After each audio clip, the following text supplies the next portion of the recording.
माते, या भृगूचे वंदन स्वीकार करावे।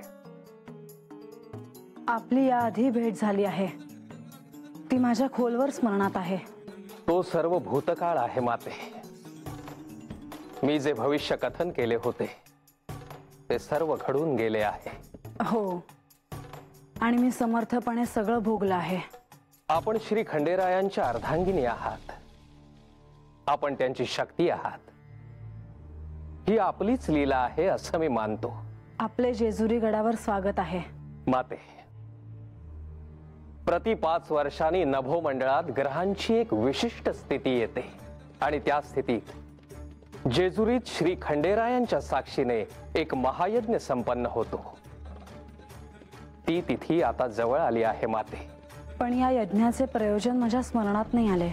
विश्वशांती आणि सर्व जीवांच्या कल्याणासाठी हा यज्ञ आहे। हा यज्ञ केव्हा येईल? येत्या पौर्णिमेनंतर कधीही।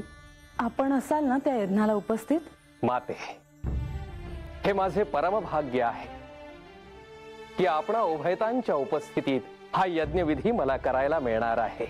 मी या यज्ञाची पूर्वतयारी करायला घेते। माते, हे एक खूप मोठे दायित्व आहे। या यज्ञामुळे अशुभ शक्ती सुप्तावस्थेत जातात, त्या बाहेर येत नाहीत। या यज्ञामुळे मानवाचे आणि सर्व जीवांचे जीवन सुखकर होते। पण हा यज्ञ जर झाला नाही तर शुभ शक्तींचे बळ क्षीण होते आणि अशुभ शक्तींचे बळ वाढते। पण हा यज्ञ न होण्याचे काही कारणच नाही। ऋषीवर मी तुम्हाला आश्वासन देते की हा यज्ञ होईल। या यज्ञात श्री खंडेरायांची उपस्थिती अनिवार्य आहे, कारण या यज्ञात शेवटची आहुती तेच टाकतील आणि मग हा यज्ञ संपन्न होईल। ऋषीवर, मी तुम्हाला आश्वासन देते की या यज्ञासाठी श्री खंडेराय जेजुरी गडावर उपस्थित राहतील। असेच सर्व मंगल घडो आणि हे कार्य पार पडो। माझे कार्य झाले, आज्ञा असावी। ऋषीवर, प्रत्येक वेळी माझीच परीक्षा का? नाही माते, आपली परीक्षा कोण पाहणार? आपण तर सर्वांच्याच माता आहात। हे जागरण आणि गोंधळ आहे आपल्या साक्षीने। कृपा असावी।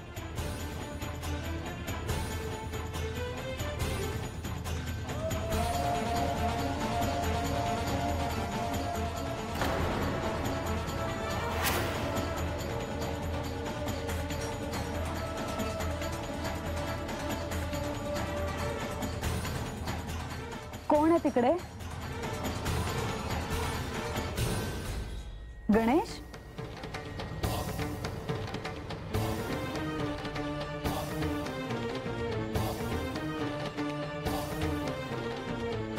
माते, तुला बरं वाटत आहे ना? हो, पण तू इथे कसा? मला असं वाटलं की तू अत्यंत अस्वस्थ आहेस, म्हणून मी इथे आलो। मला आत्ता एक स्वप्न पडले। कोणते स्वप्न माते? ज्या स्वप्नात मला भृगु ऋषींनी गडावर होणाऱ्या विशेष उत्सवाची आठवण करून दिली। ही तर चांगली गोष्ट आहे माते, पण त्यासाठी त्यांनी गडावर येणं आवश्यक आहे। त्याबद्दल भृगु ऋषींनी स्पष्ट सांगितले आहे। यांच्या उपस्थितीशिवाय तो यज्ञ होणार नाही। मग यात समस्या काय आहे? तुला तर सारच ठाऊक आहे गणेश। समस्या अशी आहे की हे गडावर नाहीत, हे बानूकडे गेले आहेत आणि हे परत कधी येतील हे यांनी सांगितले नाही। माते, ह्याचा अर्थ तुझ्या लक्षात आला का? काय?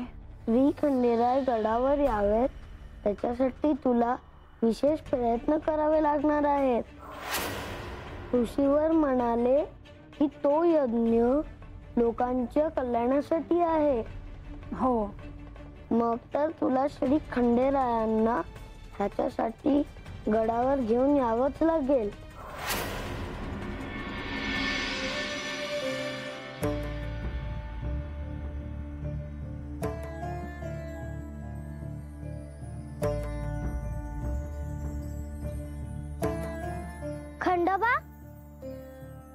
आदिमाय,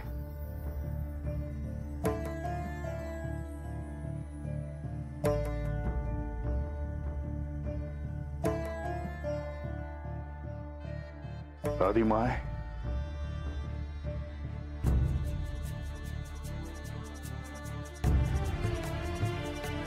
कसा आहेस तू? मनुष्य जन्मात असलेले कार्य पूर्ण करतो आहे. पण हे काय, तुझ्या डोक्यावर पगडी नाही, पायात वाहन नाही. मी त्यात रमेन असं तुला वाटतं का? तसं नाही रे, पण लोकांना तर प्रश्न पडणार. मलाही एक प्रश्न पडला आहे. कोणता? मला असं वाटतं की म्हाळसेला सारं काही ठाऊक तर नाही ना. म्हाळसा माझीच परीक्षा तर घेत नाहीये ना. खंडोबा, म्हाळसा तुझी परीक्षा घेत आहे हे जाणून घेण्यापेक्षा तू याचा विचार करायला हवा की तू पार्वतीला दिलेल्या वचनाचा साक्षात्कार कसा होणार. त्यासाठी तुला म्हाळसाला सहाय्य करावे लागले तरी ते करावे का? आणि यात बाणाईला देखील ती कोण आहे हे समजण्यासाठी तुला प्रयत्न करायला लागणार. येते मी. स्वतःची काळजी घे.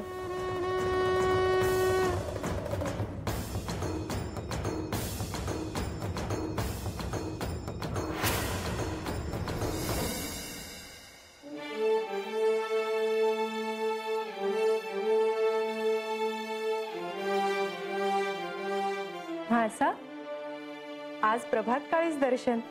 काय वार्ता आहे? ब्राह्म मुहूर्तावर मला एक दृष्टांत झाला, त्याबद्दल सांगायला आले होते. बरं, परंतु आधी बसा तर. नाही, श्री विष्णू कुठे आहेत? ते येतीलच. बाहेर जाण्याची तयारीच करत होते. तुम्हा दोघांना एकत्र सांगायचं होतं.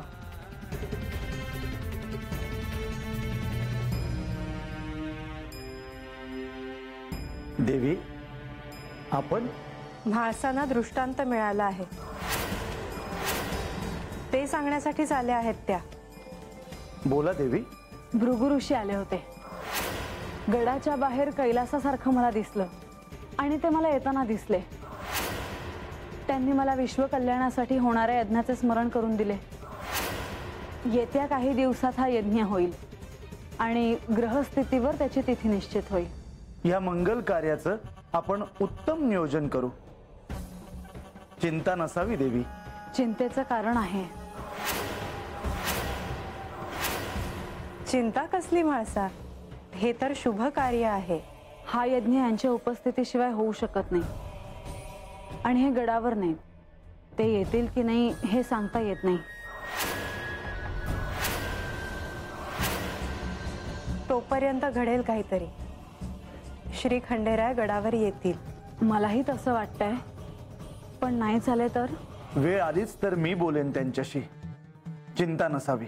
एक शंका होती, तुम्ही रागवणार नाही ना? अवश्य विचारा. रागवण्यासारखं काय त्यात? हे बानूकडे गेले आहेत, तिथेच राहणार आहेत. कधी येणार हे ठाऊक नाही. नेमकं हे काय प्रकरण आहे? देवी, आत्ता तरी मला त्याचं कारण कळत नाहीये, परंतु हे करण्यामागे काहीतरी निश्चितच महत्वाचं घडलं असणार. मला ते शोधायचे आहे. असो देवी, हे यज्ञ सफल करण्यासाठी मी तुमच्या बरोबर आहे.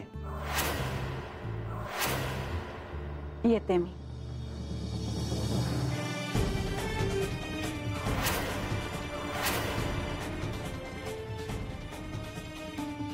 श्वानराज,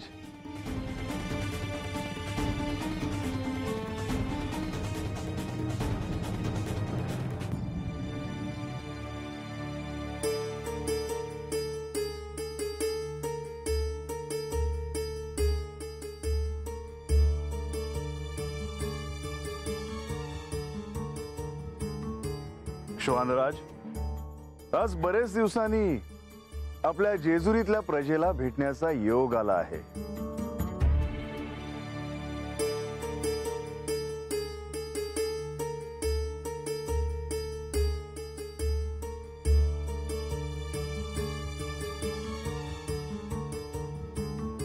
कुठं गेले ते? रंग्या, ए गंगे, बाहेर या. काय झालं? काय काम होतं का? अरे काम कसलं, देव दिसना झाले. कुठं गेलं पाहिलं का? नाही, मी आता राहतच काम करत होतो. कुठं गेला असतील देव? तू मसनी सांगितलं नाही वय? नाही ग. तू भांडी नाहीस ना? नाहीतर रागात निघून जायचं. मी अभि काय काय बोलत असते मलाच कळत नाही. बरं तू काळजी करू नकस, मी बाहेर जाऊन बघतो कुठं आहे. हा, आणि तेवढं तू हे काय पगडी तर हातच आहे. तर वाहना बी ठेवले आहेत. असंच गेलं का काय देव बाहेर? रंग्या, तू पहिले बाहेर जाऊन बघून ये, आणि ती गावलं तर त्यासनी घेऊन ये. त्यासनी सांग का मी बोलवलं आहे म्हणून. जा, का थांबलायसा? जावा की लवकर. होय. काळजी नका करू, येते आलती.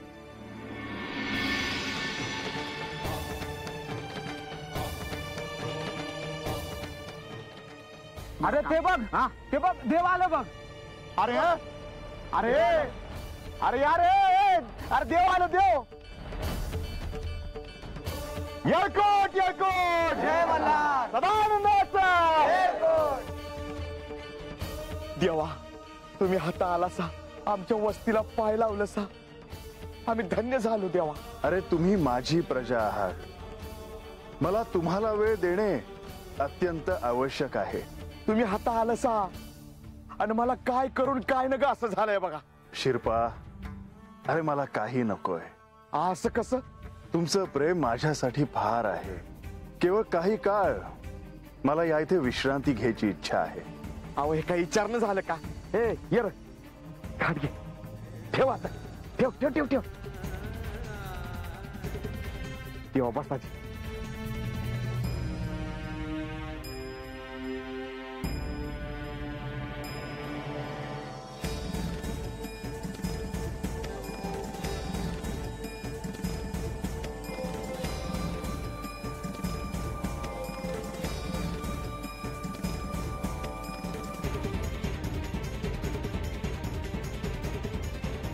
अरे ये शिरप्या, मग त्यांना काय म्हणत होतास? कोण आलं म्हणून? काय म्हातारे, ध्यान कुठं आहे तुझं? अगं द्याव आलं, द्याव. देव? होय. कोणचं देव?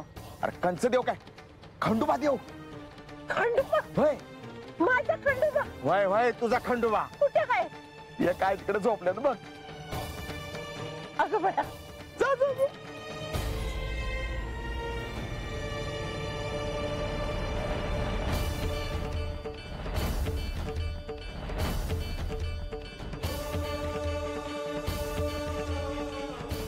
देवा, अरे कुठं होतास रे बाबा इतकं दिवस?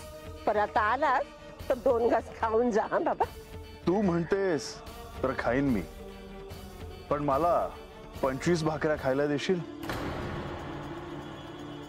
25 भाकऱ्या कुठं आणायच्या? काय झालं, तुला नाही का चालणार? अगे म्हातारे, अगं असं काय करतेस? वय मान की. अरे खंडोबा, माझ्याकडं भाकरी करायचं पीठ बी नाही, आणि फक्त एक चतकोर भाकरी आहे रे बाबा. असं कसं? तुझ्याकडे 25 भाकऱ्या आहेत. अरे नाही रे बाबा. अगे म्हातारे, खरं सांग की, देव काय म्हणते ती? तुला खोटं वाटतं ना? थांब, तुला आत्ता दाखव.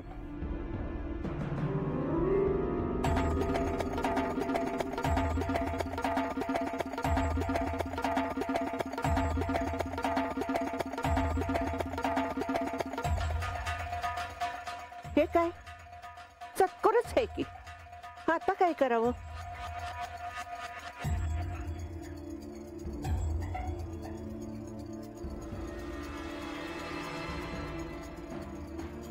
शिरप्या, तुला म्हणलं होतं ना बघ, एक चक्करच भाकरी आहे.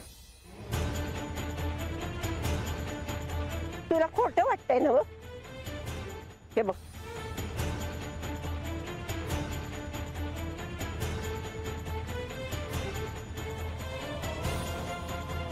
मी तुला सांगितलं होतं ना. देवा, असं नका करू. चिमित्कार, चिमित्कार झाला, चिमित्कार झाला, चिमित्कार झाला. आज तुझ्या पहिल्या दिस बघाय मिळाला बघ. तुझं ऋण कसं फेडू मी? त्याची काहीच आवश्यकता नाही. तुमचं प्रेम हेच माझ्यासाठी फार आहे. आता तरी खाऊन घे र बाबा. मला कितीही वाटलं तरी मला नाही खाता येणार. तर का? कारण माझा उपवास आहे. उपवास? होय. म्हाळसा आणि बानू या दोघींनीही अन्न ग्रहण केलं नाहीये, तर मी कसं करणार? आणि मग आता याचं काय करायचं? श्वानराज,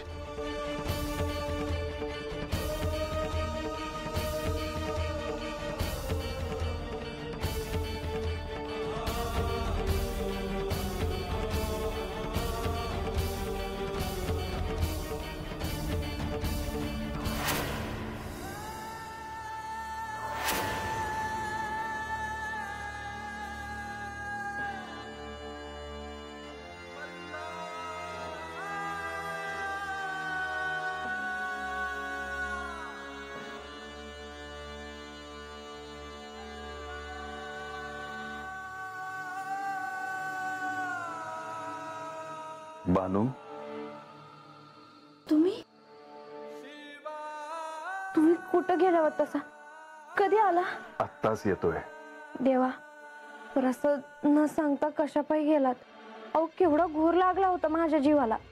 गडाच्या पायथ्याशी होतो तर वाटलं माणसांना भेटून यावं, म्हणून असाच चालतच बाहेर गेलो. अहो वय, पर पायात काही नाही, डोक्यावर काही नाही, काय म्हणत्या लोक? काही म्हणणार नाहीत. त्यांना ठाऊक आहे की त्यांचा हा खंडोबा कसा आहे. त्याला आभूषण, वस्त्र ह्यांनी कधीच भुरळ पडत नाही, तर त्याला मातीतील माणसं भावतात.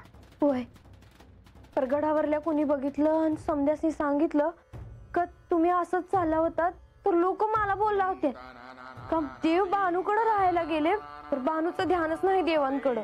तुला कोणीही बोल लावणार नाही. पर देवा, तुम्ही असं कशापायी गेला सा? बानू, किती प्रश्न, आणि तू अशी घाबरली का आहेस? मला वाटलं का तुम्ही गडावर गेला सा. मी कसा जाईन? मी तुला वचन दिलं आहे, तेव्हा मी तुला सोडून कुठेच जाणार नाही. आजवर मी दिलेलं वचन मोडलं नाही, तर आज कसा मोडेन? देवा, पुण्यांदा असं मला सोडून जाऊ नका जी. जोपर्यंत तुझी इच्छा आहे तोपर्यंत हा खंडोबा तुझ्या जवळच राहील. तो गडावर जाणार नाही.